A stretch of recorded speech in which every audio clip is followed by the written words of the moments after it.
Please welcome Congressman Chris Smith.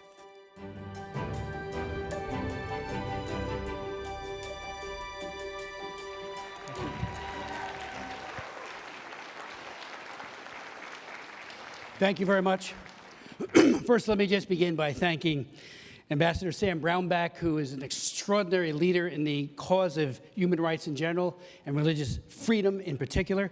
I want to thank Rabbi Saperstein, the former ambassador at large, had that job before Sam, and Katrina Lantos Sweat for their great work, which is continuing unabated, and it just is making all the difference in the world. So thank you to them.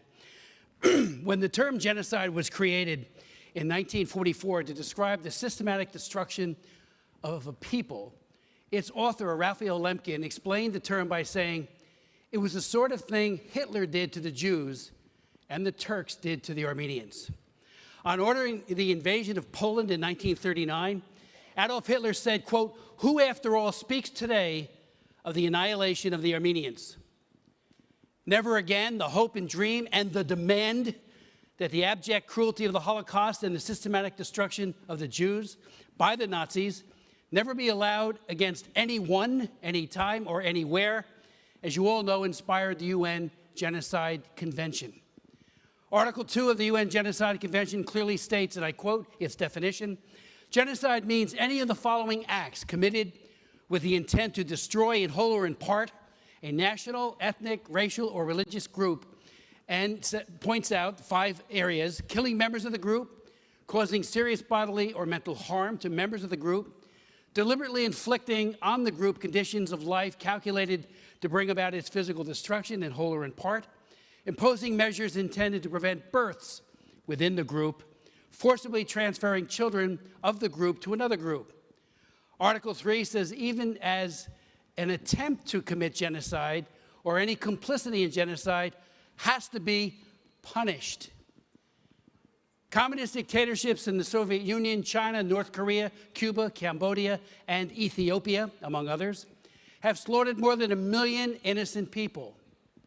From Sudan to the Balkans, to Ethiopia to Burma, to radical groups like Boko Haram, man's inhumanity to man knows no bounds. But then there are heroes, and there are many of them all around the world, like Chaldean Archbishop Warda of Erbil, a leader who courageously led a remnant of believers to safety and resilience, both during and after the ISIS genocide.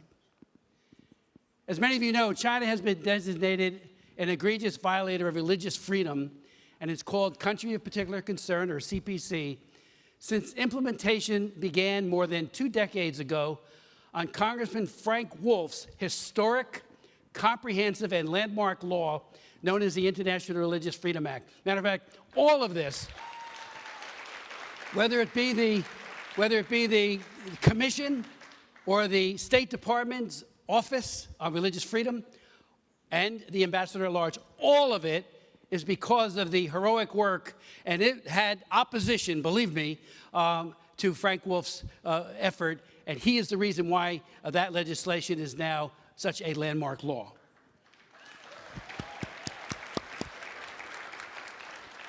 As I think many of you know, Xi Jinping and the Chinese Communist Party have exponentially increased persecution against religious believers, including Christians. I want to do a shout out to Bob Fu, Pastor Bob Fu, for the great work that he has done. But they're also persecuting Muslims, Tibetan Buddhists, ongoing, and Falun Gong practitioners in ways not seen since Mao Zedong's Cultural Revolution. Now Xi Jinping, apparently fearing the power of independent religious belief as a challenge to the Communist Party's dominance, is trying to destroy or radically transform religion into the party's slave, employing a draconian policy known as synodization. Under synodization, all religions and religious believers must comport with and aggressively promote communist ideology or else. To drive home the point, religious believers of every persuasion are harassed, arrested, jailed, and tortured. Only the compliant are left relatively unscathed. Shockingly, as it prepares to host the 2022 Winter Olympic Games, China's leader Xi Jinping is committing genocide against the Uyghur Muslims and other minorities in Xinjiang. Xi Jinping's genocide includes the forced disappearances of millions of Uyghurs into concentration camps, the forced sterilization of Uyghur women, forced abortion of their precious babies, and state abduction of Uyghur children into orphanages far from home to be reared with non-Uyghur upbringing. All of this fits the definition of genocide. The Chinese Communist Party is today systematically erasing Islam in Western China, bulldozing mosques and shrines, severely throttling all religious practice, and forcing camp detainees to renounce their faith. As many of you know, leaked documents published by the New York Times and a consortium of other journalists quote Xi Jinping shamelessly pushing his genocide, saying, "Show no mercy," and they have shown no mercy. I chaired a congressional hearing on the Beijing Genocide Olympics on May 18th and argued that it's time to either move the games to another city or country or boycott. Yesterday, I chaired another congressional hearing in the Lantos Human Rights Commission, and one witness, Guzira Alayalakan, a Kazakh Muslim woman who spent over a year in a concentration camp, gave compelling testimony, eyewitness testimony, on the use of the tiger chairs, horrific instruments of torture against Uyghur and Kazakh detainees. And she also spoke, and she broke down in tears, about the systematic rape of Uyghur women by Chinese authorities.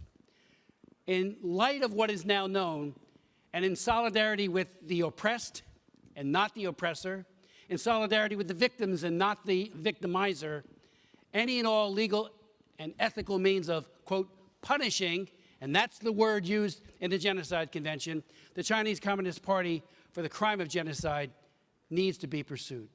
Thank you, and God bless you all.